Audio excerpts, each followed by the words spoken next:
Assalamualaikum warahmatullahi wabarakatuh. Perkenalkan, nama saya Ratna Dewi Wulansari dari Prodi PGSD, Fakultas Keguruan dan Ilmu Pendidikan Universitas Ahmad Dahlan dengan NIM 200005199 kelas 2D. Pada kesempatan kali ini saya akan menjelaskan materi mengenai getaran, gelombang, dan bunyi. Di sini saya sudah membuka lembar kerja mahasiswanya ya. Langsung saja. Tanggal pelaksanaannya 9 Juli 2021 sampai dengan 14 Juli 2021. Jam pelaksanaan 17.31 WIB sampai dengan 18.42 WIB. Kemudian jadwal pelaksanaan yang pertama, menyiapkan alat dan bahan pada tanggal 9 Juli 2021. Kemudian menghitung frekuensi getaran pada bandu sederhana 9 Juli 2021. Kemudian mengukur intensitas bunyi dengan soundmeter tanggal 9 Juli 2021. Kemudian mengisi LKM pada tanggal 12 Juli 2021.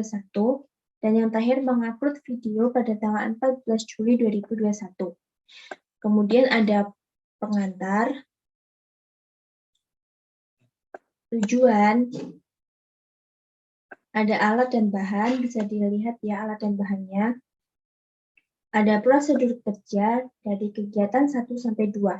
Kegiatan 1, menghitung frekuensi getaran pada bandu sederhana. Kemudian, kegiatan 2, mengukur intensitas bunyi dengan soundmeter. Kemudian ada hasil pengamatan. Hasil pengamatan dari kegiatan 1, panjang tali 10 cm, simpangan derajat 10, jumlah getaran 10, waktu 6 second, periode 6/10 sama dengan 0,6. Frekuensi 10/6 sama dengan 1,667. Kemudian panjang tali 15 cm, simpangan derajat 10, jumlah getaran 10, waktu 7 second, periode 7/10. Frekuensi 10/7 sama dengan 0,140. Kemudian terakhir panjang tali 20 cm, simpangan derajat 10, jumlah getaran 10, waktu 9 second, periode 9/10 sama dengan 0,9. Frekuensi 10/9 sama dengan 1,111. Hasil pengamatan kegiatan 2, jarak sumber bunyi soundmeter 10. Taraf intensitas dalam dB 84,6. Intensitas bunyinya 10 pangkat min 3,54. Kemudian jarak sumber bunyi soundmeter 20 cm, taraf intensitas dalam dB 84,2, intensitas bunyi 10 pangkat min 3,58. Kemudian jarak sumber bunyi soundmeter 30 cm, taraf intensitas dalam dB 83,1. Intensitas bunyi 10 pangkat min 3,69. Kemudian jarak sumber bunyi soundmeter 40 cm, taraf intensitas dalam dB 82,9. Intensitas bunyi 10 pangkat min 3,71. Yang terakhir jarak sumber bunyi soundmeter 50, taraf intensitas dalam dB 78,7. Kemudian intensitas bunyi 10 pangkat min 4,13. Kemudian diskusi yang pertama, berdasarkan hasil pengamatan kegiatan 1, buatlah grafik hubungan antara panjang tali dengan periode dan frekuensi dalam satu grafik. Ini ya bisa dilihat, saya sudah membuat grafiknya. Kemudian diskusi 2, berdasarkan grafik nomor 1, analisislah hubungan antara panjang tali dengan periode dan frekuensi. Semakin besar panjang tali, semakin besar periode dan semakin kecil frekuensi. Periode dan frekuensi suatu getaran bandul tidak dipengaruhi oleh amplitudo dengan catatan ayunan bandul dapat dianggap sebagai getaran. Jika sudut simpangan kecil kurang dari 10 derajat, jika sudut simpangan besar, gerak bandul harus dianggap sebagai bagian dari gerak melingkar yang mempengaruhi periode dan frekuensi ayunan bandul. Diskusi 3, berdasarkan hasil pengamatan kegiatan 1, Buatlah grafik hubungan antara sudut simpangan dengan periode dan frekuensi dalam satu grafik. Ini ya grafiknya. Kemudian diskusi 4, berdasar grafik nomor 3, analisislah hubungan antara sudut simpangan dengan periode dan frekuensi.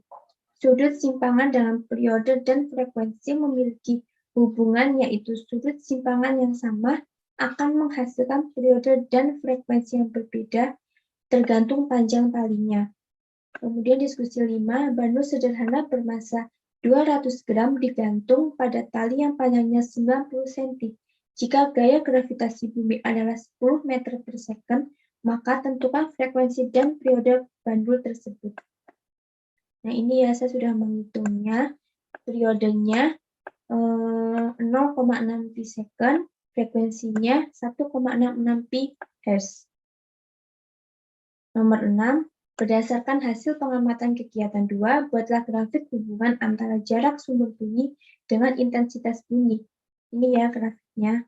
Kemudian nomor 7, berdasarkan grafik nomor 5, analisislah hubungan antara jarak sumber bunyi dengan intensitas bunyi. Dari hasil grafik hubungan antara taraf intensitas bunyi terhadap jarak sumber bunyi dapat diketahui semakin jauh jarak dari sumber bunyi, maka semakin lemah taraf intensitas bunyi dan begitu pun sebaliknya. Atau dengan kata lain, intensitas bunyi terdengar makin keras bila jaraknya makin kecil dengan sumber bunyi. Diskusi 8, kegiatan 2 dapat mengenalkan Anda pada istilah noisy atau kebisingan.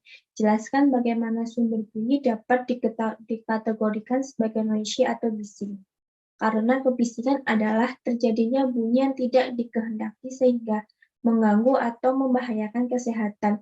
Bisa dikatakan kebisingan adalah bunyi yang tidak diinginkan dari suatu usaha atau kegiatan dalam tingkatan dan waktu tertentu yang dapat menimbulkan gangguan kesehatan manusia dan kenyamanan lingkungan termasuk ternak, satwa, dan sistem alam. Bunyi merupakan gelombang longitudinal yang ditimbulkan oleh getaran dari suatu sumber bunyi dan merambat melalui media, udara, atau penghantar lainnya. Bising secara subjektif dapat didefinisikan sebagai bunyi yang mengganggu. Untuk periode waktu 0,5 detik atau disebut steady with bad noisy bising. Nomor 9, tuliskan sumber bunyi apa saja di lingkunganmu yang termasuk dalam kategori bising beserta besarnya intensitas bunyinya. Jelaskan pula bahaya kebisingan tersebut bagi manusia.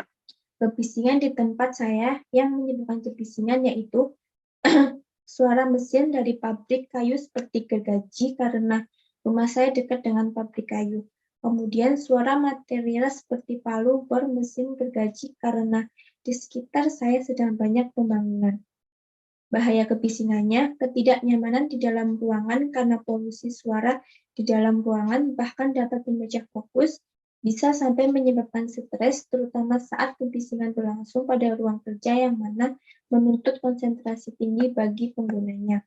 Diskusi terakhir, mesin jahit yang sedang bekerja memiliki intensitas bunyi sebesar 2 kali 10 pangkat min 9 watt per meter persegi. Jika intensitas ambang batasnya adalah 10 pangkat 12 watt per meter persegi, sedangkan dalam UKM tersebut terdapat 15 mesin jahit, maka tentukan besarnya taraf intensitas bunyi jika seluruh mesin jahit bekerja secara bersama-sama.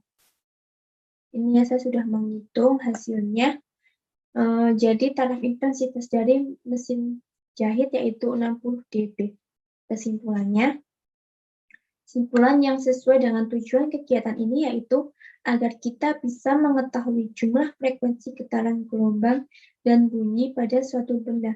Kemudian juga mengetahui panjang tali mempengaruhi frekuensi, jarak sumber bunyi, jika jaraknya menjauh intensitas sumber bunyinya semakin kecil, begitupun sebaliknya. Terakhir ada presentasi ya. Di sini sudah disediakan link presentasi, yaitu setelah saya membuat video ini akan saya upload ke YouTube dan akan saya serahkan kepada dosen saya. Kira-kira cukup sekian pemaparan materi dari saya, kurang lebihnya mohon maaf. Wassalamualaikum warahmatullahi wabarakatuh.